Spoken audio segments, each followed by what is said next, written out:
Public apologies after being caught red-handed in some of the most memorable affairs on record. Yeah, but they're not the only ones causing a stir, with famed sex educator Dr. Ruth Westheimer recently advising cheating spouses to remain tight-lipped about their infidelities.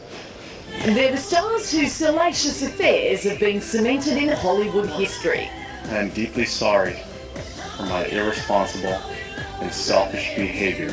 Exactly 4 years ago, Tiger Woods' world came crashing down when news of his salacious affairs were exposed and the pro golfer was forced to publicly apologise.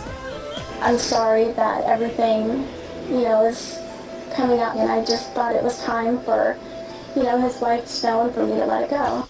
And days after David Letterman revealed he'd been sexually involved with women from his late-night program, he used his show to say sorry to his wife. My wife, Regina, she has been horribly hurt by my behavior. Kristen Stewart shocked tryhards when a series of saucy snapshots showed her embracing not her then boyfriend Robert Pattinson, but director Rupert Sanders. Public declarations weren't enough to save their relationships, with Sanders' wife Liberty Ross filing for divorce. But not all relationships are destined for Splitsville. Breaking 7 months of silence, former US President Bill Clinton shocked when he admitted that he did in fact have sexual relations with Monica Lewinsky. Indeed, I did have a relationship with Miss Lewinsky that was not appropriate. In fact, it was wrong.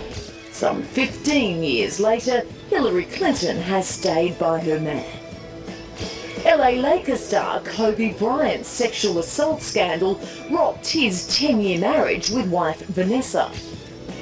I'm so sorry. Having to put you through this. She filed for divorce in 2011, but the pair has since been reunited. I believed him when he said that he didn't. I did not. Is it okay to remain tight-lipped over an affair? Sexologist and relationships expert Dr. Nikki Goldstein joins us now with more. Nikki, hey you. Good. Do you agree with Dr. Ruth's statement on infidelity? What she's saying is that spouses who cheat should keep their mouths shut about Well, it. it's a very complex issue, this one. There's so many things that are involved that we have to consider. But I think one thing she's saying that's quite interesting, that if it happened in the past and you're in a happy relationship, is it worth, spoiling that now and confessing what you actually, what happened?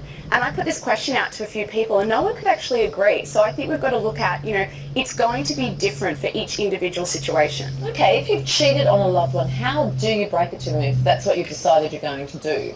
Well, I don't think it's the easiest conversation you're ever going to have in a relationship, but I think you need to take responsibility for it. I think you need to reassure your partner that you love them. Be ready for the hard questions. They're going to want to know the information.